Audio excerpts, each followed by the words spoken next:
संदीप घोष पर शक की चौथी वजह। ये संदीप घोष का 3 तल्ले का मकान है जो हर तरफ से किसी किले की तरह दिखाई देता है। दूर से ही देखकर पता चलता है कि सुरक्षा के कितने पुख्ता इंतजाम किए गए हैं। एबीपी न्यूज संवाददाता उत्तर कोलकाता में संदीप घोष के बालाजी निवास में पहुंची थी। गेट पर ताला था, लेकिन गलियारे से मेन गेट तक सीसीटीवी निगरानी के लिए मौजूद थे।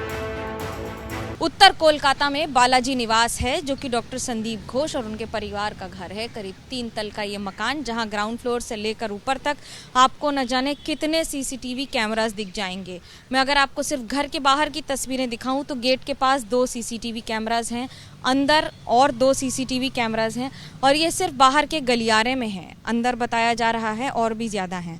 सवाल इसलिए उठाना ज़रूरी हो जाता है कि जिस व्यक्ति ने अपने घर को इस तरह से किले में तब्दील करके लगातार कई सारे सीसीटीवी कैमरास लगाए हैं, वो अस्पताल में सरकारी खर्च पर जगह जगह पर सीसीटीवी कैमरास का इस्तेमाल करके उन महिला डॉक्टर्स, उन जूनियर डॉक्टर्स, वो किसी भी इसके हों, पद के या कद के, उनके सुरक्षा के लिए और मरीजों की सुरक्षा के लिए क्यों नहीं इस्तेमाल किए गए। कितना अहम और जायज सवाल है, और इस सवाल का जवाब पूर्व प्रिंसिपल को देना होगा कि जो घर को सीसीटीवी से लाद सकता है, उसने अस्पताल में सीसीटीवी क्यों नहीं लगवाए थे। कोलकाता रेप मर्डर कांड एक गुत्थी सा उलझ गया है। ट्रेनी डॉक्टर की पोस्टमार्टम रिपोर्ट में कुछ ऐसी बातें सामने आई हैं, जिसके बाद डॉक्टर के साथ गैंग रेप की आशंका जताई जाने लगी। This is a case of gang rape, but this was dismissed by the police of West Bengal. जो भी एविडेंसेस हाथ में आए हैं उस हिसाब से this is definitely gang rape. This is not possible by one person.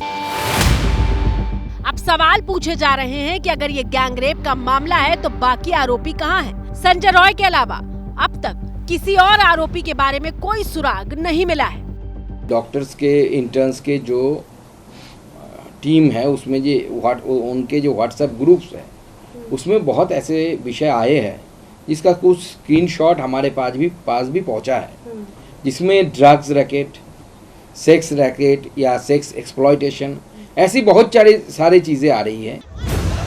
इसके बाद सवाल पूछे जाने लगे थे कि क्या ट्रेनी डॉक्टर ऐसा कुछ जान चुकी थी जो उसे नहीं जानना चाहिए था। रेप की घटना नहीं है, रेप एंड मर्डर नहीं है। ये जो घटना दर्शाती है, और कलर बोन का अगर ब्रेकेज हुआ है और गाड़ी भी तोड़ा गया, इसमें दिखाता है जिन लोगों ने घटना घटाई उनमें खुन्नस था उस डॉक्टर के खिलाफ। मतलब कुछ राइवलरी है या कुछ अलग चीज है, जो शायद महिला कुछ जान गई थी जो जानना नहीं था। शक की 5वीं वजह है ये तस्वीर। क्राइम सीन के ठीक बगल में अस्पताल में मरम्मत का काम शुरू हो गया था। सवाल पूछे जा रहे हैं कि आखिर इतनी बड़ी वारदात वाली जगह के ठीक बगल में तोड़फोड़ की इजाजत किसने दी और ये किस नियत से किया जा रहा था। शक की 6ठी वजह, अस्पताल के पूर्व प्रिंसिपल संदीप घोष पर शक की 6ठी वजह है उनका इस्तीफा, और इस्तीफे के 8 घंटे के भीतर दोबारा पोस्टिंग। वो ऑन ड्यूटी थे जब उनके साथ ये हादसा हुआ है। हॉस्पिटल के अंदर हुआ है, और हॉस्पिटल के अंदर होने के बाद उन्होंने जो कार्रवाई करना था वो तो किया ही नहीं। उसके उपरांत वही कॉलेज के जो प्रिंसिपल है, वो प्रिंसिपल को उन्होंने प्रमोशन दे दिया और एक दूसरी जगह पे प्रिंसिपल बनवा दिए। 2021 में घोष को कोलकाता नेशनल मेडिकल कॉलेज का प्रिंसिपल बनाया गया था, लेकिन फौरन बाद आरजीकर अस्पताल में उनका ट्रांसफर हो गया। 31 मई 2023 को सनत घोष प्रिंसिपल बनाए गए, लेकिन चार्ज नहीं ले पाए। 11 सितंबर 2023 को डॉक्टर मानस कुमार बंदोपाध्याय नए प्रिंसिपल के तौर पर चार्ज नहीं ले सके, और फिर अक्टूबर 2023 में संदीप घोष एक बार फिर आरजीकर अस्पताल के प्रिंसिपल के तौर पर बहाल हो गए।